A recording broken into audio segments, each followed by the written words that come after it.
The 76ers offseason continues without any real update around Joel Embiid, but an intriguing comment from a Sixers reporter sent the fan base into a frenzy. And today, we're going to talk about whether or not the end is actually nearing for Joel Embiid, and with the Sixers having another roster spot open now, should they do the improbable and bring back the former number one overall pick? I am going to give my rant in response to the comments I'm seeing out there. We'll break it all down, but welcome in to Philly Take with RB. Now, if you are seeing or watching this right now, I am currently on a vacation, but I wanted to throw this out there and not have it pass me by until I came back. So this was very interesting, and I just want to give my thoughts on it. So we're going to dive right in to the comments that were made by Keith Pompey over on Sirius XM NBA Radio about Joel Embiid's future. And again, this has nothing to do with Keith or his beliefs or thoughts. I'm just going to react to what he said and give my overall takes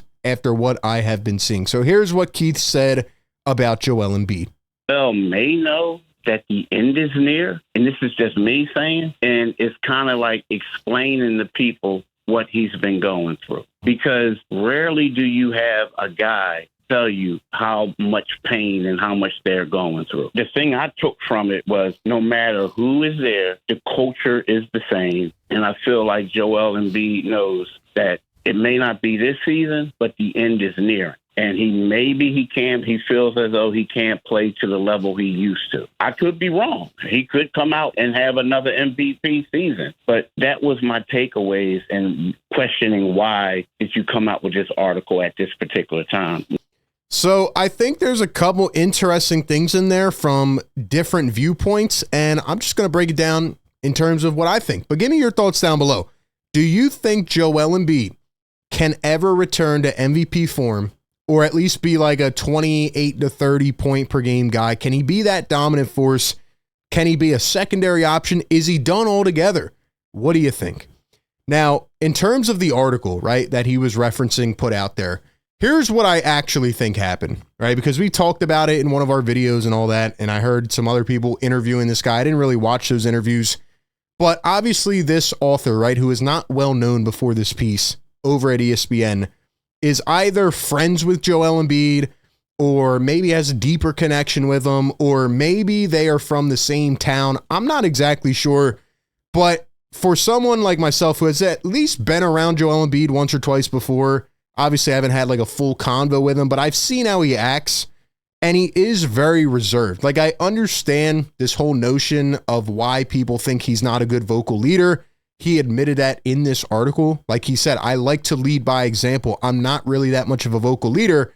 I've gotten better. I've gotten better in improving certain things and trying to work on it. But he talked about his family and humble beginnings and not trusting people, and how he's had a lot of messed up things happen to him, and that's why he kind of keeps to himself.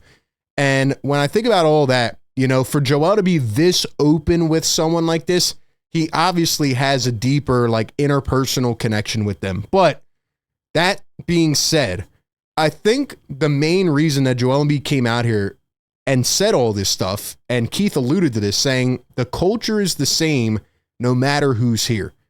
I think Joel Embiid has heard all of this noise the last year and a half and is kind of sick and tired of being the guy getting thrown under the water for everything. Now, again, I'm going to step back and say what I always say. He can't be excused for everything. He absolutely has some fault in the things that have happened over the years, but I don't think he's the main person to blame. And when you think about everything he's had to go through, like, please, I challenge you to drop another athlete in the comments that has been with an organization as long as Joel has been with the Sixers and has had to go through as much turmoil as Joel has had to go through with the Sixers. Like, please, let me know someone that has had to go through the same types of things. And in this current age of digital media and the way people act online, they did the same thing with Giannis and Jokic and a bunch of others.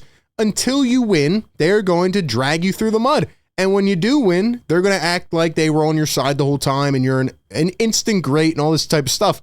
So I just think Joel Embiid used this as a medium of kind of saying like, yo, I understand you guys are mad with me, but I didn't mean to get hurt.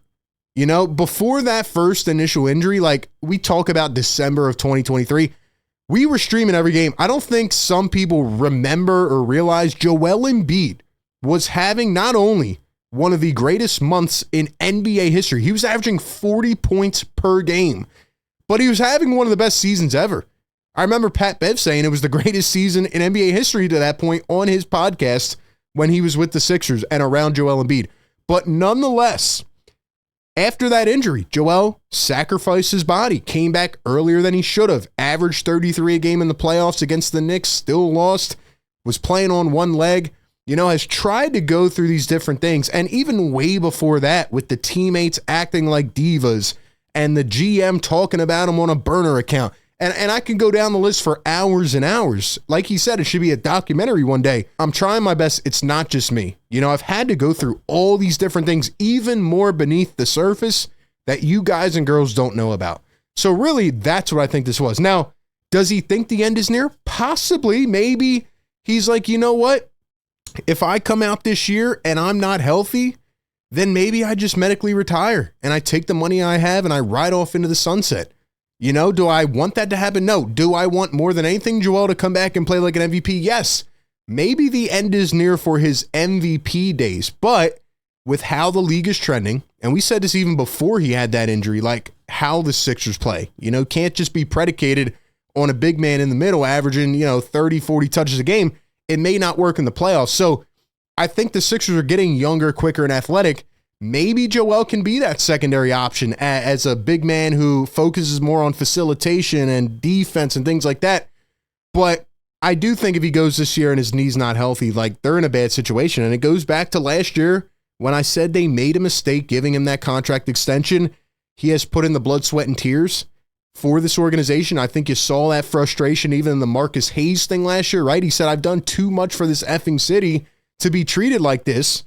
But the Sixers gave him a contract extension, and if you look at it, I mean, 4 more years, $55 million this year, then 58, 62 and a half, 67 on a player option, which he will accept. So 4 years of this, and it's just bad business by the Sixers. But when we look at his numbers, I don't know if he can get back to 34, 33 points a game, but maybe they don't need him to play like that. Nonetheless, when Keith says the end is near, I don't think he believes he's going to retire tomorrow, but I think he does see like where he's at, and he's frustrated with hearing all of this noise. Again, some of it is warranted, but he wants people to know, like, it's not just me. Like, I've gone through thick and thin with this team, and I'm still trying to make my way back. So that's how I took it. Even in that piece when he said, there's no timeline, like essentially when I feel good, I'll be back.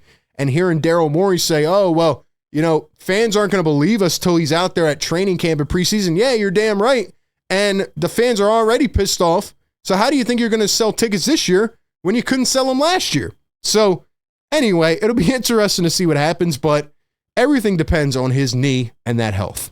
That's where I'm at. That's how I feel about it. Give me your thoughts down below.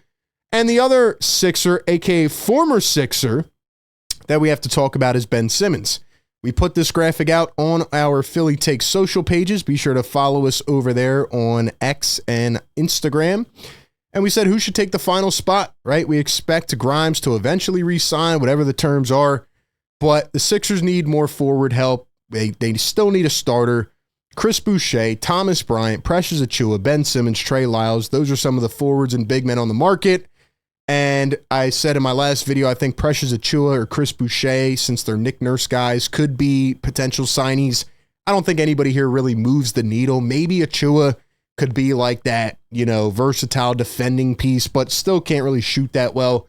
And Trey Lyles is iffy. So anyway, all these guys were just named on this graphic. And Sixer fans, and I feel like I've been through the same convo for 5 years now, but Sixer fans, or a lot of them who claim to be Sixer fans, want Ben Simmons back on the Sixers because he's a forward, because they need a power forward. And then we got this report from Brian Windhorst who says the Ben Simmons sweepstakes are heating up. He's expected to make a decision on where he'll be taking his talents in the next week. He's probably going to make a choice. Kings, Suns, Knicks, and Celtics have all been connected. And the Knicks and Celtics are heating up. And to that, I say, Boston, please take Ben Simmons. Number one, it would be absolutely comical having George Niang and Ben Simmons on the same team after Niang talked all that crap about him. But number 2, Ben Simmons will make your team worse. I don't know how many other times I have to say this, and I remember 3 years ago on this show as Nets fans were swarming the comments and all, telling them straight up as I was being called a hater. He doesn't have it. He's not invested. He's not interested. He doesn't care. And if you look at his numbers the last several years, like, he's just not a good player. The guy averages about 5-6 points a game, gives you 5 rebounds and 6 assists. And he won't shoot a 3, hasn't in years after promising he would. He's just not that good of a player. And I predicted he would be out of the league by 30. He is 29. He's made his money. Shout out to him.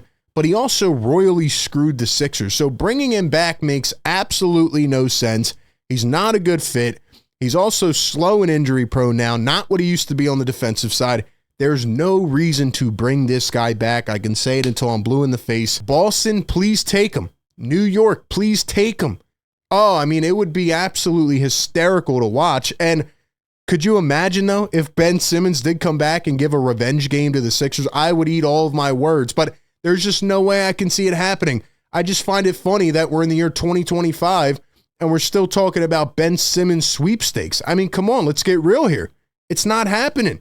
And don't bring him anywhere near Philly. He's not going to help this team. Simple as that. So those are all my thoughts. Give me yours down in the comment section. Who do you want with the final roster spot? Do you think the end is near for Joel Embiid? Appreciate everybody for tapping in. Be sure to like, comment, and subscribe. And as always, I will catch you on the next one. Peace.